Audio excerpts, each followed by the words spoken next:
창세기 29장 31절에서 35절 말씀.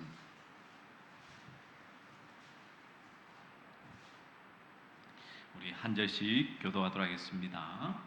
여호와께서 레아가 사랑받지 못함을 보시고 그의 태를 여셨으나 라헬은 자녀가 없었더라. 레아가 임신하여 아들을 낳고 그 이름을 르우벤이라 하여 이르되 여호와께서 나의 괴로움을 돌보셨으니 이제는 내 남편이 나를 사랑하리로다 하였더라. 그가 다시 임신하여 아들을 낳고 이르되 여호와께서 내가 사랑받지 못함을 들으셨으므로 내게 이 아들도 주셨도다 하고 그의 이름을 시므온이라 하였으며, 그가 또 임신하여 아들을 낳고 이르되 내가 그에게 새 아들을 낳았으니 내 남편이 이제부터 나와 연합하리로다 하고 그의 이름을 레위라 하였으며. 함께 읽겠습니다. 그가 또 임신하여 아들을 낳고 이르되 내가 이제는 여호와를 찬송하리로다 하고 이로 말미암아 그가 그의 이름을 유다라 하였고 그의 출산이 멈추었더라. 아멘. 야곱은 총 12명의 자녀를 낳았죠. 그리고 놀랍게도 그들로부터 12지파, 즉 이스라엘의 모든 지파가 이 야곱의 아들들부터 이제 시작이 됩니다. 하나님은 12지파를 통하여 하나님의 나라를 준비하셨고, 신약에 와서는 예수님의 12제자를 통하여 하나님의 나라를 완성하셨죠. 그런데 이제 생각해 보십시오. 야곱의 아내가 총 4명입니다. 정식적인 부인은 2명이고요. 하녀였던 2명의 또 여인이 있습니다. 여러분 곰곰이 잘 생각해 보시면 아내가 4명이 된다. 그러면 얼마나 참 집안이 시끄럽겠습니까? 맞죠? 반대로 남편이 4명이 된다 한번 생각해 보십시오. 거실에 남편 4명이 그냥 누워 있는 거예요. 그럼 얼마나 막 고개를 절레절레 흔드시는데 지금 이 야곱의 인생이 있었으면 어떻게 보면 아내가 4명 있고 그 아들들이 12명이 있다는 사실은요, 그 가정이 얼마나 복잡하다라는 것을 잘 말해주고 있죠. 특별히 그 중에서도 사랑하는 여인이 있었습니다. 그 여인은 바로 라헬이죠. 라헬은 레아의 동생이었습니다. 그럼에도 불구하고 이 야곱은요, 라헬을 너무나 사랑하였습니다. 그러면 우리가 흔히 생각할 때에 인생의 여정을 이렇게 쭉 이제 라헬과 레아의 인생의 여정을 볼 때에 누가 과연 그 야곱에게 있어서 누가 과연 진정한 아내였을까요? 오늘 설교의 제목처럼 이 신앙과 믿음의 삶에는요, 조연은 없습니다. 그 말인즉슨 어떻게 보면 인생에 있어서 정말 어떻게 보면 외면받고 사라져 버릴 법한 그런 인생이었지만, 어떻게 보면 가장 두드러지게 그의 삶에 등장하는 한 여인이 있습니다.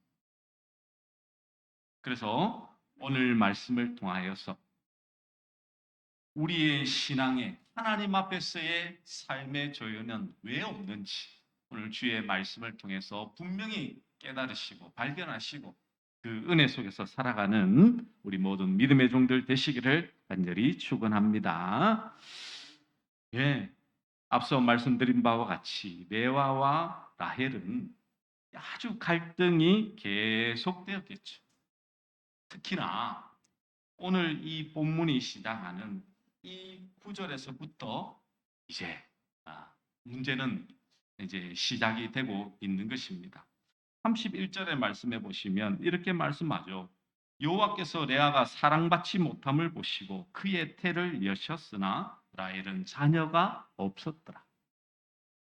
여기에 이 한 문장에는요, 어떻게 보면 이 가정의 모든 문제의 큰 문제점을 딱 드러내고 있다는 것입니다.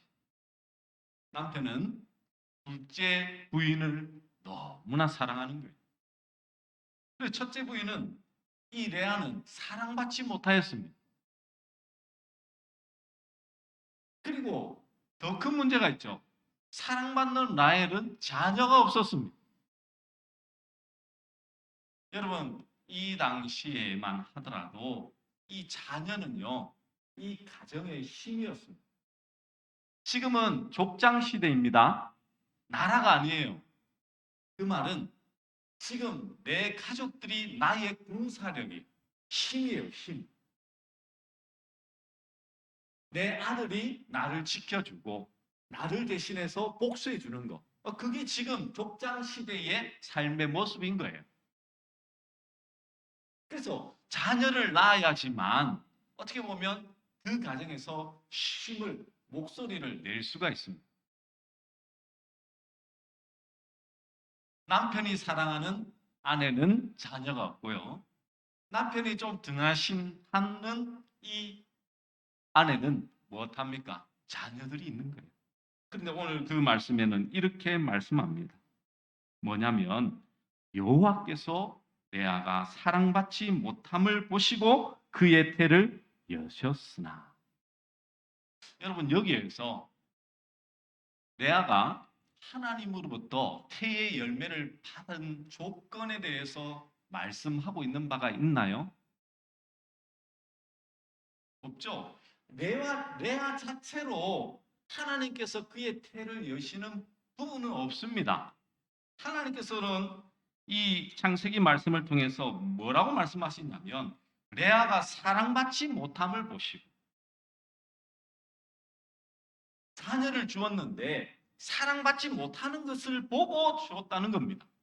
레아 자체가 믿음이 있다든지 하나님을 열심히 섬겼다든지 어떤 측정한 일을 통해서 그가 이 자녀를 받을 만한 라헬보다도 더 뛰어난 인품과 성품을 가지고 더 자녀를 받을 만한 그것은 아무것도 등장하지 않는 것이죠. 우리는 흔히 이 구절만을 보고는 레아는 신앙과 믿음이 좋아서 그럴 거야 라고 생각하시지만 그렇지 않습니다, 여러분. 여러분, 외삼촌 라반의 집에 여러분 한번 생각해 보십시오. 그 집에서 이 라헬이 훔쳐왔던 것이 무엇이었나요? 드라비움이었죠. 드라비움. 그 당시에 우상을 섬기던 그 가정이었어요. 하나님을 잘 모르는 그런 이 라반의 집이었습니다. 그의 딸도 마찬가지겠죠. 레아나 라헬이나 특별히 하나님에 대한 신앙은 별로 존재치 않았을 것입니다. 아마도 이거는 이제 성경이 말씀하고 있지는 않지만 우리가 이제 추측해 볼 만한 부분들은 있죠. 이 레아는 야곱의 삶을 아주 유심히 봤을 거예요. 라반으로부터 이제 속임을 당하죠. 7년 동안 열심히 일하면 이 딸을 주겠다고 하니까 야곱은 열심히 일합니다. 라헬을 달라고 했죠. 이게 라헬인지를 알고 들어갔는데 누구였습니까? 레아였던 거예요. 이거 속은 겁니다. 아니 어떻게 이렇게 속일 수 있냐고. 다 화를 내니까 이 삼촌은요. 아니 이 자매가 있는데 첫째를 먼저 보내는 것이 법이지 않냐. 그러면 더 일해라. 7년 동안 일하면 둘째도 주겠다. 그랬을 때 야곱은 아무 말 하지 않고 또 7년을 열심히 일합니다. 그의 모습을 보면서 그럼 어떻게 그렇게 저렇게 아무런 말 하지 않고 불평하지 않고 저렇게 할 수 있을까? 아마도 그의 삶을 유심히 봤을 것 같아요. 그리고 그 마음 중심에 하나님이 계시다라는 것을 그는 알게 되었던 것 같습니다. 그래서 여러분 보십시오. 이 레아가 아들들을 낳으면서 그의 고백들은요, 점점 이 신앙의 성숙이 드러나고 있는 것을 보여주고 있습니다. 처음부터 믿음이 대단한 것은 아니라는 것이죠. 자, 그러면 이 아들들의 이름을 살펴보기 전에 우리가 한 가지 더 유의할 것은 다른 것이 아닙니다. 앞서 말씀드린 같이 이 레아를 통해서는 이 태의 열매를 받을 만한 아무런 조건이 없어요. 그러면 무엇에 우리는 집중해야 될까요?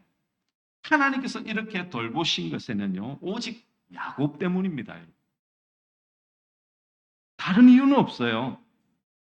정확히 말하면 아브라함과 맺은 언약 때문에 지금 야곱이 이렇게 지금 계속해서 살아갈 수 있고요.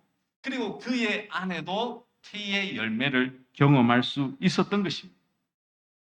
아브라함을 하나님께서 믿음의 조상으로 불러낼 때에 어떻게 약속하셨습니까? 너는 너의 고향과 친척과 아버지의 집을 떠나 내가 내게 보여줄 땅으로 가라. 내게 복을 주어 너는 복이 될지라 라고 말씀하고 있죠. 그리고는 하신 말씀이 뭡니까? 너를 축복하는 자에게는 내가 복을 내리고 너를 저주하는 자에게는 내가 저주하리니 땅의 모든 족속이 너로 말미암아 복을 얻을 것이라 라고 말씀하셨어요. 그렇습니다. 아브라함과 하나님은 언약을 맺으셨죠. 하나님께서 일방적으로 아브라함에게 그 언약의 주체가 되십니다. 그리고 고향과 친척과 아버지의 집을 떠나라는 그 뜻을 통해서 오직 하나님만 의지하며 사는 모습을 보이므로 모든 이들에게 여호와 하나님이 어떠한 분인지를 알리라는 것입니다. 어떻게 보면 이 아브라함은요, 그의 인종, 언어, 문화, 종교가 다른 이방 지역으로 파송한 최초의 해외 선교사로 세우신 것이라고 볼 수가 있는 것입니다. 야곱도 마찬가지죠. 친척집으로 피신해 왔지만 그 지방은 여호와를 전혀 모르는 곳입니다. 하나님은 지금 이 아브라함의 손자에게 할아버지가 겪었던 것 같은 똑같은 신앙의 여정을 겪게 하는 것이죠. 그리고 이 야곱을 통해서 하나님은 이 자녀의 축복을 주시는 것입니다. 다시 말씀드리지만 레아 자체가 아무리 노력을 해도 남편은 사랑을 주지 않아요. 그렇지 않습니까? 성경에 한번 열심히 한번 끝까지 한번 야곱의 인생을 한번 돌아보시죠. 그 야곱 자체가 레아를 이렇게 돌아보는 경우가 없어요. 항상 마음의 중심에는 누가 있습니까? 라헬. 눈도 크고 이쁘고 아름답게 젊게 생겼으니까 라헬만 보인. 남자들한테 물어보십시오. 7, 80세가 되어도 이쁜 여자들은 마음씨도 곱다고 합니다. 얼굴만 예쁘면 마음씨도 곱. 그러니까 지금 레아 자체는 아무리 노력을 해도 자신이 이 야곱의 인생에 끼일 수 있는 삶의 조연과도 같은, 주인공과 조연의 가장 큰 차이점은 다른 게 아닙니다. 주인공은요, 끝까지 죽지 않고 살아남죠. 근데 조연은 어떻습니까? 알게 모르게 쑥 사라져도 아무도 신경을 안 써요. 그게 조연이죠. 어떻게 보면 레아의 삶은 이 조연과도 같은 삶의 모양새가 이제 그렇게 된 거예요. 그런데 하나님께서는 그에게 희망의 시작을 바로 이 태의 열매를 통해서 주시는 것이죠. 그도 알았을 거예요. 그렇지 않습니까? 사랑하는 사람에게 잠을 자지 사랑하지도 않는데 그 잠을 청할 리가 있습니까? 그런데 하나님께서는 엄청나게 사랑하는 그 라헬에게는 자녀를 안 주고요. 자기는 자녀를 순풍 주시는 거예요. 그래서 그가 고백했던 그 고백이 무엇입니까? 첫째 아들 르우벤을 낳죠.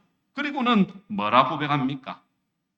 우리 32절 말씀 우리 한번 읽어볼까요?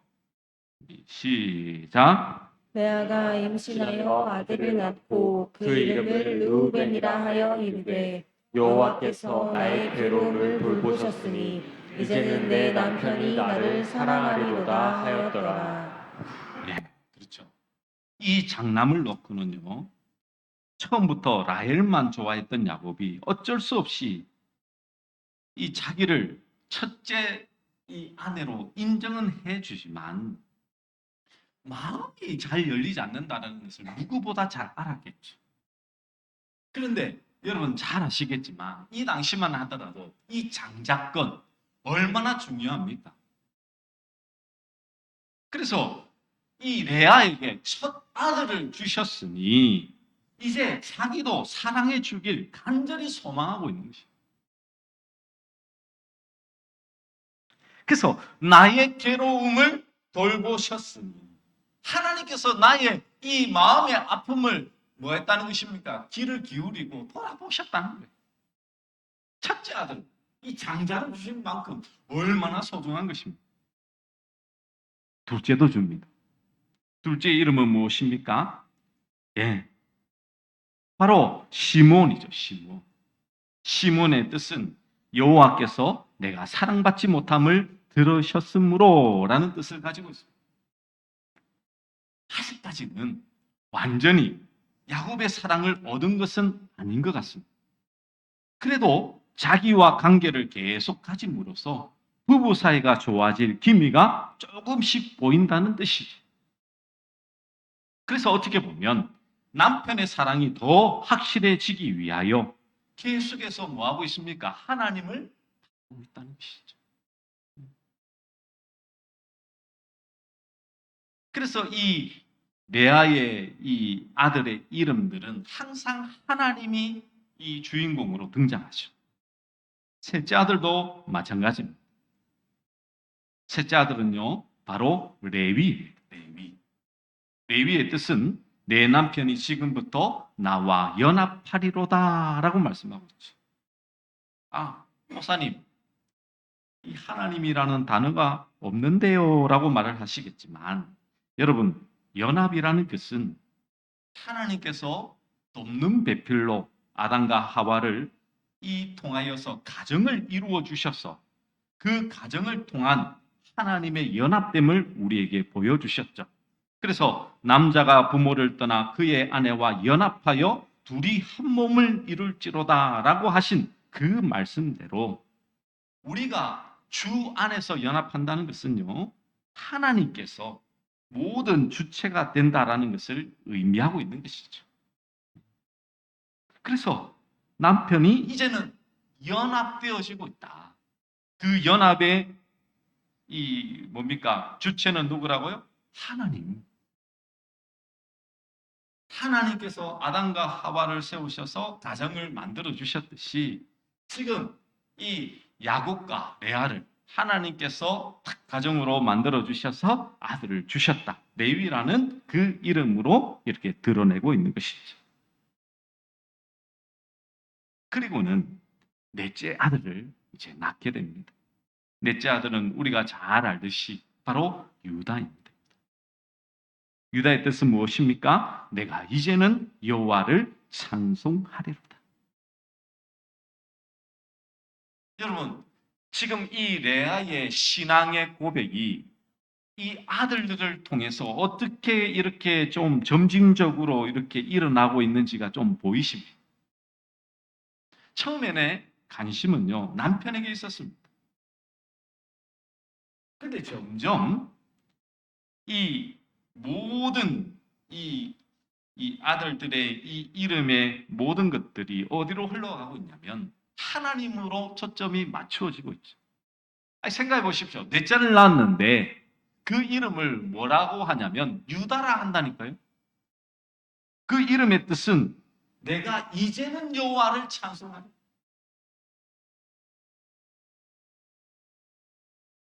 그가 바라고 하나님 앞에 기도한 내용대로 서로 사랑하며 연합하는 순전한 부부 관계가 형성되었다라는 것을 뜻하는 것이죠.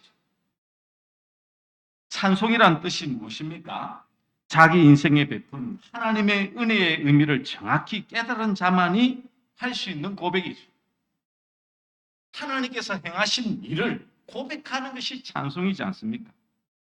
스스로 조형과도 같은 아무도 알아주지 않던 그의 인생에 하나님께서 그를 뭐한 것입니까? 아들들을 통해서 결국은 이제는 하나님을 찬송하는 그 자리까지 그렇게 서게 되었다는 것입니다.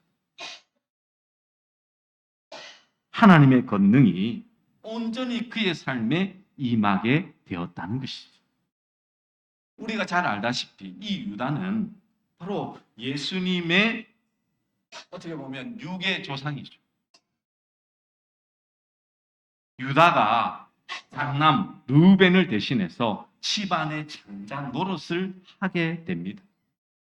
그래서 이 요셉이라는 어떻게 보면 야곱이 생각하는 장자는 요셉이었지만 요셉을 제외한 실제적인 장자의 노릇은 바로 이 유다가 행한 것이죠. 그래서 다윗의 후손, 바로 그리스도가 바로 이 유다의 후손으로 오게 되는 것입니다. 즉 생각해 보십시오. 하나님의 나라의 성전을 돌보던 레위, 그리고 우리가 오실 메시아의 이렇게 중심이 되는, 그 가문의 중심이 되는 유다. 레아는 라헬보다 지혜로나 외모로나 훨씬 더 못 미쳤죠. 틀림없이 집 안에서나 밖에서나 알게 모르게 항상 라헬과 비교됐을 것입니다. 사람들은요, 늘 라헬에게 집중했을 것이고요. 레아는 무시나 천대만 받았을 거예요. 그러니 이 야곱이 보더라도 레아는 눈에 들어오지 않습니다. 아니, 이 레아가 분명히 첫 아내가 되었으면 그냥 포기해도 될 것을 라헬을 주기까지 나는 7년 동안 더 일하겠다 하고 말하는 것이 이 야곱이지 않습니까? 시력이 약하다는 그 표현대로 어떻게 보면 총명이나 판단력이 흐려질 수도 있습니다. 그러니까 그는 아무짝에도 쓸모없는 이런 나, 인생에 누구도 신경 쓰지 않는 조형과 같은 나를 하나님께서 돌보셔서 나로 하여금 하나님을 찬송하게 하는 도구가 되게 해주셨다라고 고백하고 있는 것이죠. 그러므로 우리가 기억할 것은 무엇입니까? 우리가 생각할 것은요, 다른 게 아니죠. 우리의 삶의 모습에서 우리는 항상 바라는 것이 있습니다. 죽어도 라헬과 같은 삶을 살기를 바랄 때가 참 많죠. 이 세상에서 많은 것을 가지고 이 세상에서 인정받고 이 세상에서 누릴 것 다 누리며 사는 것을 너무나 소중히 여깁니다. 그래서 사람들은 지금도 자신의 외모를 꾸미는 데는 너무나 많은 돈들을 투자하죠.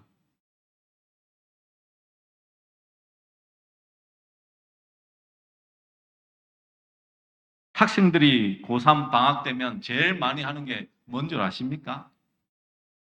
성형입니다, 성형. 얼굴을 뜯어고치.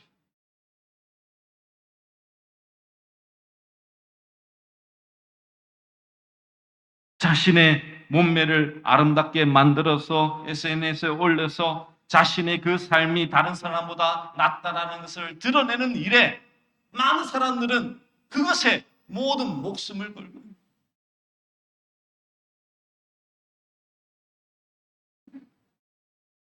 그러나 그러한 인생은요, 결코 그 결과는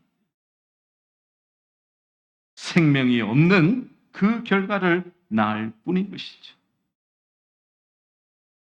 우리가 잘 알다시피 이 마지막 결론에 가면요, 이 라헬과 레아의 그 차이점은 더 극명하게 드러납니다. 어떻게 드러날까요? 우리 창세기 49장 29절에서 31절 말씀, 우리 함께 같이 한번 읽어보도록 하겠습니다. 앞에 화면에 보시면 나옵니다. 우리 같이 읽겠습니다. 그가 그들에게 명하여 이르되 내가 내 조상들에게로 돌아가리니 나를 햇사람 에브론의 밭에 있는 굴에 우리 선조와 함께 장사하라. 이 굴은 가나안 땅 마므레 앞 막벨라 밭에 있는 것이라. 아브라함이 햇사람 에브론에게서 밭과 함께 사서 그의 매장지를 삼았으므로 아브라함과 그의 아내 사라가 거기 장사되었고 이삭과 그의 아내 리브가도 거기 장사되었으며 나도 레아를 그곳에 장사하였노라. 아멘. 여러분 너무 신기하지 않습니까? 아니 야곱의 인생에 라헬은요 가장 중심이었어요.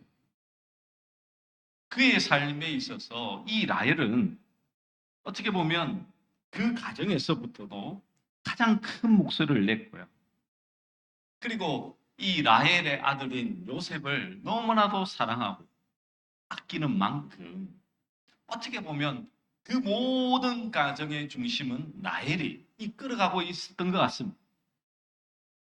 근데 신기하게도요, 그의 결론, 이 마지막에 아브라함과 이삭과 그리고 그 자신이 들어갈 그 무덤에 들어가는 여인은, 부인은 누구냐면 바로 레아였던 거예요.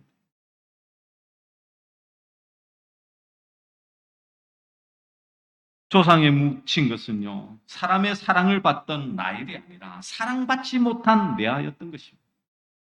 그녀가 아브라함과 이삭과 함께 한 무덤에 이렇게 장사되는 것이죠. 왜 그렇습니까? 성경은요, 하나님의 복은 인간적인 사랑과 무관하다라는 것을 보여주는 것이죠. 그래서 이 성경 구약의 말씀을 보시면 하나님은 좀 외면받고 홀로 있고 힘이 없는 자들을 하나님은 항상 좀 돌보시는 것 같아요. 그 이유가 무엇인지 아십니까? 바로 오실 메시아이신 예수님이 그랬거든요. 사람한테 인정받지 못하고 흠모할 것도 없습니다. 아무도 바라보지 않았던 것이 우리 메시아이신 예수 그리스도였지 않습니까?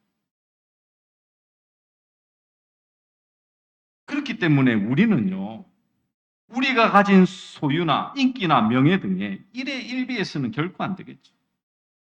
가난하다고 기죽을 필요도 없고요. 망했다고 해서 부끄러울 필요도 없습니다.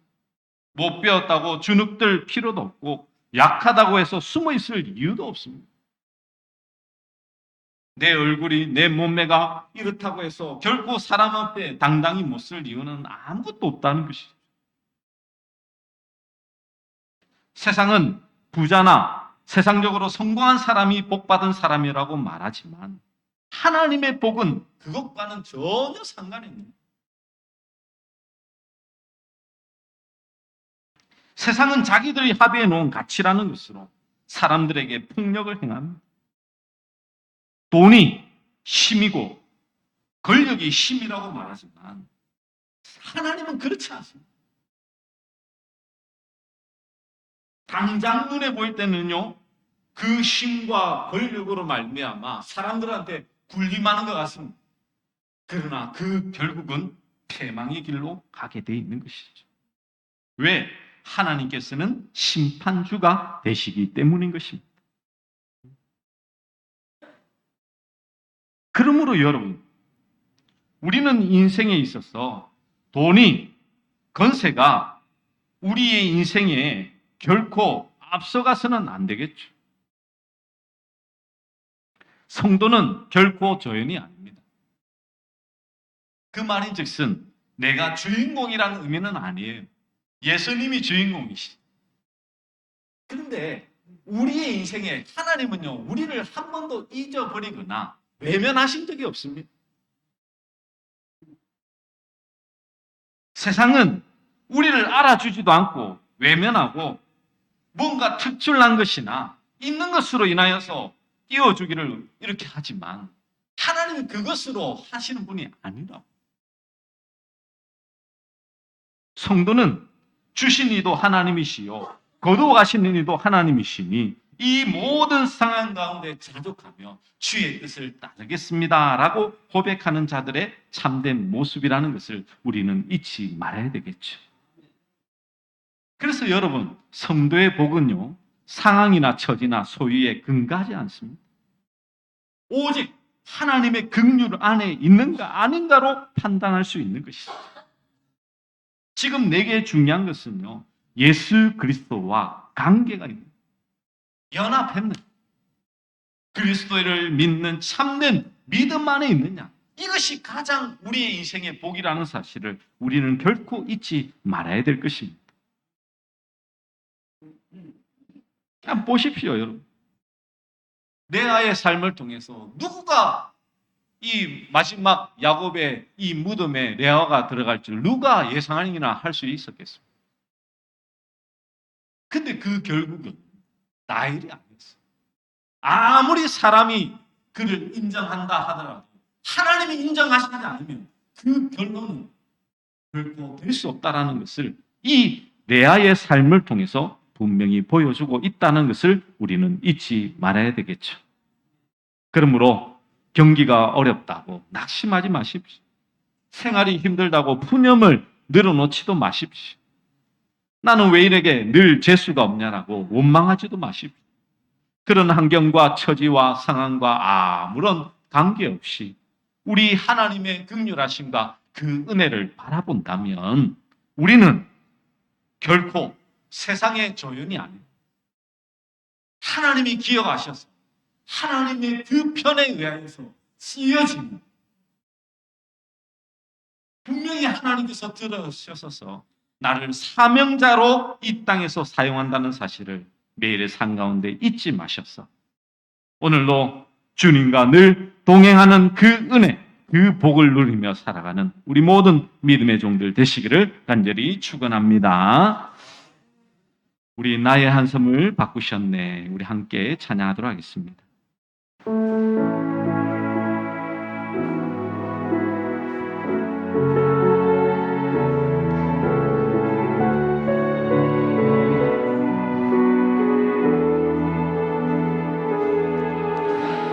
그 삶의 은혜도 무뎌지고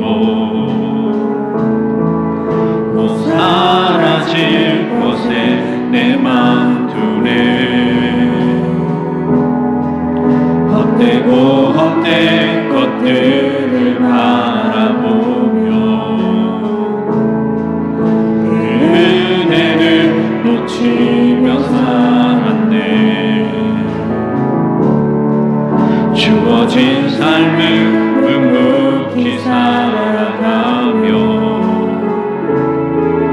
날 붙드신 주 예수를 보내. 사망 가운데 놓여진 나의 삶을 날 건지신 그 이름 예수. 나의 한숨을 바꾸셨네. 주를 향해